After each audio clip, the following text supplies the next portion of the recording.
Du hörst Herzenssache, Projektgeflüster mit Madame Fogana. Der Podcast, der dich nach Ghana mitnimmt. Christine und Bettina erzählen bewegende Geschichten, plaudern aus dem Nähkästchen und teilen persönliche Erfahrungen. Komm mit auf diese besondere Reise. Los geht's!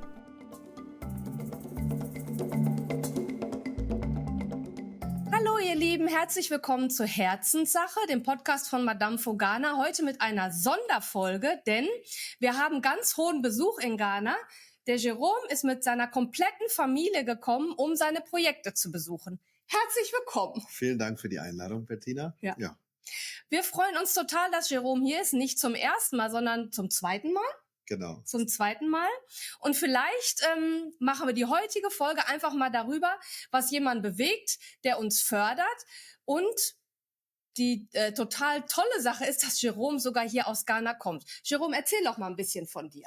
Gerne. Ja, ich kann ja mal sozusagen erzählen, wer ich bin. Ja, Jerome Evans, 38 Jahre bin in Bremen geboren, habe da auch den größten Teil meiner Jugend verbracht und bin dann irgendwann nach Frankfurt am Main gezogen.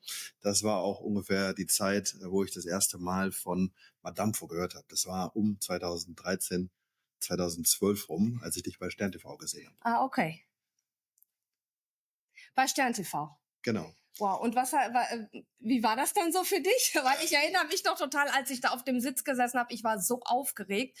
Und das war ja so eine riesen Chance für uns. Und dann hast du uns quasi da gesehen. Was hast du da gedacht? Genau. Also mein Vater kommt ja aus Ghana und ich hatte vorher nicht so viele Berührungspunkte mit dem Land, muss ich sagen. Und dann fand ich es natürlich spannend, dass ich jemanden dann in der Sendung gesehen habe, der über das Land spricht. Deswegen fand ich es natürlich super interessant. Und damals, du hattest da, glaube ich, über unter anderem Kindersklaverei gesprochen und so weiter. War natürlich sehr emotional, das anzuschauen dann irgendwie, ne? Weil man hat vorher nur den Blick auf Deutschland gehabt und wenn man dann sieht, wie es Kindern in anderen Ländern geht, das hat, glaube ich, viele Zuschauer sehr berührt damals. Ja, auch deine Heimat ja sozusagen, weil dein Papa hierher kommt, hast ja auch nochmal einen ganz anderen emotionalen Zugang dazu, ne? Genau, das hat natürlich bei mir dann nochmal ein bisschen mehr ausgelöst und dann habe ich euch ja dann relativ schnell eine E-Mail geschickt, ob ich mich sozusagen, es war im Prinzip so, damals habe ich mir gedacht, also ich bin in der IT-Branche tätig in Deutschland. Damals habe ich mir gedacht, wenn meine Firma mal etwas größer ist, dann schicke ich euch eine E-Mail und der Zeitpunkt war dann, glaube ich, exakt 5 Jahre später. Da musste ich noch mal kurz dann überlegen, ein bisschen googeln, da war das nochmal und so weiter. Und dann habe ich an euer Büro eine E-Mail geschickt. Ja. Dann mit einer Mitarbeiterin von dir telefoniert, da hatten wir ein sehr schönes Gespräch und dann ging das Ganze relativ schnell dann. Ne? Dann habe ich damals im Jahr 2017 habe ich mit euch gesprochen, wie wir das machen, habt ihr mir einen Projektvorschlag geschickt und er hat mich, glaube ich, gefragt, was ich mir vorstellen würde, in welche Richtung. Schule finde ich natürlich super, weil das ist, Bildung ist die Grundlage. Ja, Bildung ist total wichtig. Und ja, das fand ich dann super, super greifbares Projekt. Und dann, habe ich dann damals sozusagen meine Fundraising-Kampagne aufgesetzt auf eurer Website. Und habe dann natürlich auch mit Hilfe von meinem Netzwerk, Freunde, Geschäftspartner, haben wir damals dann Geld für das erste Schulprojekt gesammelt und es ging relativ gut. Ne? Meine Hände waren ein bisschen wund nach 2 Wochen. Habe ich da viel getippt über WhatsApp und Co. Und ich habe damals im Prinzip ungefähr die Hälfte der Spendensumme privat gespendet und habe dann über mein Netzwerk, Familie, Freunde versucht, die andere Hälfte aufzutreiben. Und das ging relativ schnell. Nach 2 Wochen hatten wir, glaube ich, die Spendensumme schon zusammen. Ja, das ging wahnsinnig schnell. Da kann ich mich auch noch dran erinnern. Ja, da kam eine gute Dynamik rein und ich glaube, alle hatten ein gutes Gefühl, sage ich mal, mit euch als Organisation und natürlich dadurch, dass es dann teilweise sehr lange Freunde von mir waren, die sich alle sehr gerne engagiert und dann konnten wir das Projekt sehr schnell zumindest schon mal dann finanziell auf die Beine stellen und dann, das hat hervorragend geklappt. Ja. Mal von unserer Seite, das war also ein Schulprojekt und wie wir euch in der letzten Folge glaube ich, auch erzählt haben, ist es so, dass eben der Jerome sich bei uns gemeldet hat und hat unsere liebe Tanja in Hagen angerufen, die hat mich angerufen, die hat mich natürlich total gefreut, weil so eine komplette Schule, das ist natürlich auch für uns was ganz Besonderes Und dann haben wir dem Jerome den Kostenvoranschlag geschickt, den hast du ja dann bekommen. Ja. Und aufgrund dieses Kostenvoranschlags hat er sich dann überlegt, wie er im Prinzip diese Summe zur Verfügung stellen kann. Eben das, was du gerade erläutert hast. Dann haben wir das Projekt umgesetzt. Und wie war das denn dann für dich? Du hast es ja dann besucht. Genau. Vielleicht magst du mal erzählen, wie du dich dann entschieden hast, uns zu besuchen in Ghana und wie das für dich war, als du dann gekommen bist. Ja, nee, erstmal, ich habe mich natürlich super gefreut, dass wir, sag ich mal, das Spendenziel dann so schnell erreicht haben, um sozusagen diese Idee, die ich dann lange hatte, in Realität umzusetzen. Und ja, dann habe ich mich natürlich das erste Mal damit auseinandergesetzt, nach Ghana zu fliegen. Obwohl mein Vater aus Ghana kommt, war ich dann in der Jugend nie da. Das hat sich irgendwie nie so wirklich nie ergeben. Und das war natürlich ein super Grund, dann mit meinem Vater damals nach Ghana zu fliegen. War ja extrem aufregend, weil das natürlich schon eine andere Reiseerfahrung ist als jetzt ein europäisches Land an der Stelle. Aber ja, das war eine ganz, ganz tolle Reise. Damals war es natürlich super überwältigend. Das erste Mal Ghana, ganz viele neue Eindrücke, alles funktioniert hier ein bisschen anders. Und ich kann mich noch sehr genau erinnern an den Tag von der Schuleröffnung. So eine Schule wird dann immer mit relativ viel Tamtam eröffnet, sagen wir ja, weil das so. was ganz Besonderes für die Menschen halt auch ist, ne? Ja. Und ja, das war natürlich damals sehr toll und sehr emotional, dann die ganzen Kinder zu sehen bei der Schule, bei der Eröffnung und so weiter. Und ja, es war für mich ein sehr besonderer Moment damals. Ja. Was man vielleicht noch erzählen muss, ist, dass die Schule eben wirklich sehr weit im Landesinneren ist. Also Jerome ist dann erst nach Accra geflogen, von da nach Kumasi, einfach um die Strecke schneller zu überwinden. Und von Kumasi sind es dann nochmal so 5 Stunden mit dem Auto und wirklich über Straßen, die nicht so gut sind. Und wenn man das einfach nicht gewohnt ist, wie eben hier die Straßen sind, also ziemlich schlecht und auch die Hitze. Und dann diese ganze Reise auf sich zu nehmen, das ist einfach viel, ein bisschen schwieriger, als man sich das so vorstellt. Deswegen, wenn du so mal beschreiben könntest, wie du diese Umgebung, dass das ganz anders war. Kannst du dich da noch dran erinnern? Also das Essen ist anders, die Umgebung, die Wärme, die Leute. Vielleicht kannst du so ein bisschen von dir erzählen, wie du dich gefühlt hast. Ja, nee, das mache ich gerne. Ja, also man kommt natürlich mit großen Augen an. Ne? Erstmal muss man die ganze Reisevorbereitung machen mit Visum, Impfungen kontrollieren, Gelbfieber und Co., diese ganzen Themen. Und dann fährt man durchs Land eigentlich mit sehr großen Augen, ne? Weil das ist ja alles komplett neu, was ich vorher, also generell bin ich reisetechnisch viel unterwegs gewesen, aber das war natürlich dann komplett neu hier.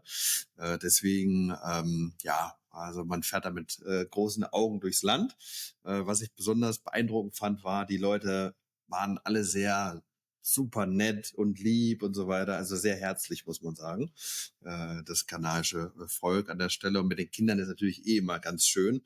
Und ja, also man hat gemerkt, wie dankbar sozusagen die Kinder waren, aber auch alle involvierten Lehrer von der Gemeinde und so weiter, dass ja, ihr, sagen wir mal, auf den Wunsch eingegangen seid, für die dort das Schulprojekt in dieser relativ entlegenen Region zu machen. Und ja, das war ja, ein super mega Tag, ne? Muss man so sagen, ne? Also sehr viele Eindrücke und dann, ich habe ja so ein, ja, was ist das, von den ein Gewand, ein einheimisches Gewand.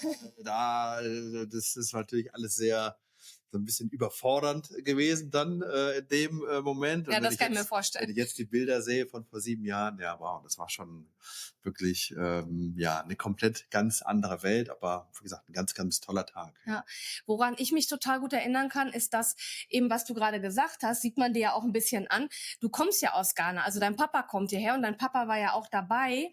Und woran ich mich total gut erinnern kann, ist, dass die ganzen Dorfbewohner und die Leute aus der Gegend so aufgewühlt waren, weil eben du zu ihnen gehörst. Also, ne, das ist natürlich nicht wichtig, wo jemand herkommt. Hauptsache, wir helfen uns alle. Aber trotzdem für sie zu sehen, dein Papa kommt aus Ghana, deine Mama kommt aus Deutschland und du kommst quasi nach Hause und hilfst ihnen. Ich kann mich total gut daran erinnern, dass das für die Leute total aufwühlend war. Zum ersten Mal quasi einer der Iren ist nach Hause gekommen und hat ihnen geholfen und das hat sie so glücklich gemacht. So ein großes Gefühl von Stolz, ne? Ja. Also für alle Beteiligten. Für alle, ja, das stimmt.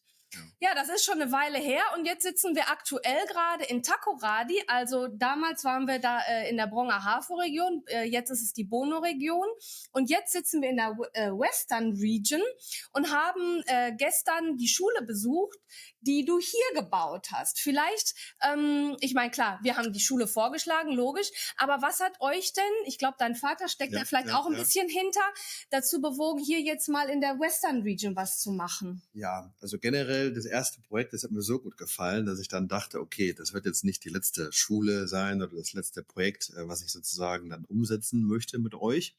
Und dann hatte ich dich, glaube ich, das war vermutlich 2022, kontaktiert, was es noch für Möglichkeiten geben würde. Vielleicht dann auch in einer anderen Region.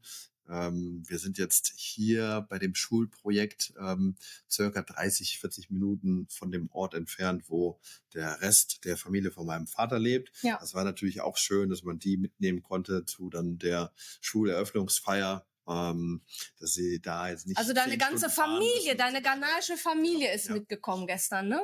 Die fanden das natürlich auch alle mega. Und beim zweiten Projekt war es dann so, 2022 kam ich da habe ich dir wahrscheinlich eine WhatsApp geschrieben, dass ich gerne noch mal ein Projekt umsetzen würde. Das haben wir dann in der Weihnachtszeit 2022 gemacht. Das wiederum lief dann noch besser als das erste Projekt, weil wir da ein bisschen übers Spendenziel hinausgeschossen sind. Ein bisschen ist untertrieben, es war fast das Doppelte. Ja. Nee, das war echt super. Viel Engagement der ganzen Leute, die dann natürlich, sag ich mal, euch schon teilweise kannten, dann noch mehr Vertrauen hatten und das Schöne war ja dann am Ende des Tages, dass wir nicht nur die Schule dann bauen konnten in der neuen Region, sondern auch bei dem bestehenden Schulprojekt noch einen Schultrakt für, ich glaube, 6 Klassen nochmal zusätzlich. Ja, also die Schule, die Jerome gemacht hat, war in Attakrum, also Bono-Region. Und da haben wir quasi ein weiteres Schulgebäude angebaut und weil die Spenden eben so viel waren, fast das Doppelte, jetzt in Wujisui hier noch mal eine komplette Grundschule. Also im Prinzip 2 Schulen auf einmal. Ja, das war nicht schlecht. Und dann, das gestern war ja eine Mädchenschule. Ja. Fand ich natürlich auch super, weil ich konnte mich dann mit den Lehrern unterhalten, mit der Schuldirektorin und Co. Habe dann natürlich auch nochmal besser verstanden, dass gerade bei Mädchen es häufig der Fall ist, dass die dann, je ländlicher die Region ist, weniger häufig in der Schule sind. Die sind dann häufiger zu Hause und bei der Mädchenschule haben wir dann natürlich die Chance, die Quote der Mädchen zu erhöhen, die dann zur Schule geht. Und das ist natürlich auch mal sehr, sehr schön, wenn man da in dem Bereich dann entsprechend mehr machen kann. Ja, das ist eben so eine Modellschule, von der es in Ghana nur ganz wenige gibt. Und die ist, wie Jerome gerade gesagt hat, nur für Mädchen. Und was halt das total Tolle daran ist, dass man gestern wirklich gesehen hat, wie motiviert und empowered die einfach sind durch dieses neue Gebäude, durch die Möglichkeiten, die sie jetzt haben, die du eben mit deiner Spende geschaffen hast. Und das ist einfach total toll. Müsst ihr mal bei uns auf der Webseite einfach vorbeischauen unter Bildung, also www.madamfo-ghana.de und dann könnt ihr unter Projekte einfach unter Bildung schauen und da findet ihr dann auch Jerome und seine Projekte. Wir verlinken das hier auch in den Shownotes und dann könnt ihr euch das gerne mal anschauen oder eben auf unseren Social-Media-Kanälen. Da haben wir dann auch Fotos und Videos, wo man einfach nochmal das, was wir jetzt erzählen, so ein bisschen bildlich untermauern kann. Ja, also ich glaube, ich habe selten jetzt in einer Woche so viele strahlende Kinder gesehen. Das ist schon wirklich unglaublich. Ja, also wir möchten uns hier möchte ich das gerne nochmal nutzen, uns total bei dir bedanken, weil nicht nur die Projekte jetzt dadurch entstanden sind, was heißt nur, sondern wir können auch sagen, eine Freundschaft. Ja, einfach dadurch, dass wir so toll zusammengearbeitet haben und du unsere ganzen Mitarbeiter hier vor Ort, die das ja wirklich machen. Ich bin ja immer auch ein bisschen nur das Gesicht. Wir haben ja den Victor hier vor Ort und den Sunday und eben die Schulleiterin und das alles, was du auch gerade erzählt hast. Und das ist mir auch nochmal wichtig zu sagen, einfach, ne, wie toll wir einfach da alle zusammengearbeitet haben, als Teamwork, Hand in Hand. Ne? Und auch deine ganze Familie kommt und das unterstützt. Das ist einfach total schön zu sehen. Nee, das kann ich nur zurückgeben, weil wir waren ja jetzt eine Woche unterwegs in den Autos. Teilweise fahren wir 5 Stunden am Tag und dein Team hat sich da super um uns gekümmert, dass wir da, sage ich mal, auch sicher dann durchs Land gekommen sind. Ja, fühlt sich an wie Freundschaft oder Familie, muss man sagen, nach den 7 Jahren, 7 oder 8 Jahre. Ja, klar, wie die Zeit vergeht, Wahnsinn. Was stellst du denn jetzt so für dich? Ich meine, jetzt hast du 3 Schulen gemacht, das ist klar.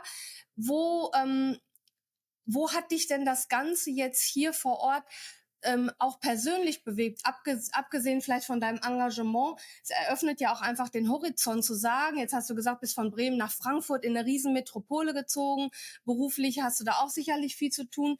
Was macht das denn mit dir so persönlich, dass du im Prinzip ja jetzt beide Welten kennst? Also unser Deutschland, ich sag mal hochmodern, und dann auch Ghana jetzt auf dem Weg dahin. Vielleicht magst du so als Abschluss nochmal so ein Fazit ziehen, was das für dich als Person bedeutet. Bist ja auch Papa geworden. Das macht ja auch ganz viel mit einem, oder? Ja, auf jeden Fall. Also ich bin, also in Deutschland, ich arbeite ja primär mehr oder weniger viel. Da dreht sich sozusagen neben Familie, Freunden oder dann, weiß ich nicht, meine Hunde, die ich dann zu Hause in Deutschland habe, viel darum. Und was ich mit dem Projekt dann umsetzen konnte bei euch, war natürlich so ein bisschen, dass ich was zurückgeben konnte.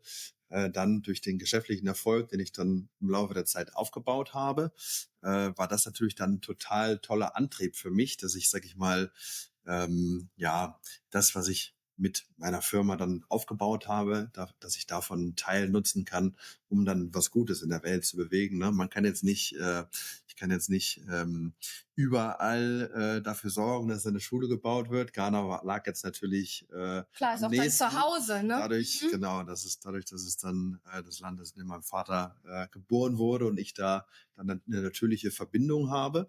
Und das war natürlich für mich ein ganz toller Antrieb, dann teilweise, wenn wir jetzt in der Firma bei mir oder in der vorherigen Firma, da sprechen wir auch über die Projekte.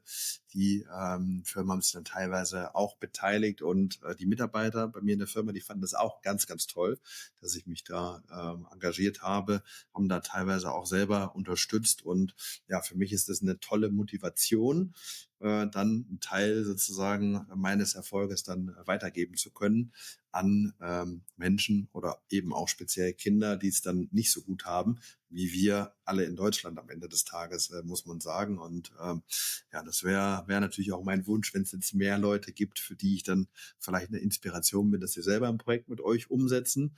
Das muss jetzt nicht eine Schule sein, das kann auch eine Patenschaft sein oder auch kleinere Geldbeträge. Ich glaube, am Ende des Tages bei euch ist es ja wirklich so, dass jeder Euro gut eingesetzt wird und dann bei denen ankommt, die es dann am meisten brauchen. Ja, wie du gerade gesagt hast, genau, jedes kleine Puzzlesteinchen kann irgendwas tun. Und wenn natürlich wie bei dir eine Schule rauskommt, ist natürlich umso schöner, klar. Ja. Weil wenn man was Großes umsetzen kann, erreicht man natürlich auch viel mehr Menschen. Genau. Jerome, ich danke dir, dass du dir die Zeit genommen hast. Du hast ja auch noch viel zu tun. Ihr wollt noch ein bisschen was mit der Familie machen. Ich freue mich total, dass wir zusammen unterwegs waren und wünsche dir persönlich alles Gute und auch unser gesamtes Team. Und wir freuen uns, dich bald hier wieder begrüßen zu dürfen. Ja, dann, Bettina, nochmal danke für deine Gastfreundschaft hier und ja, danke für die Einladung hier in den Podcast. Bis bald, ihr Lieben. Ciao. Ciao.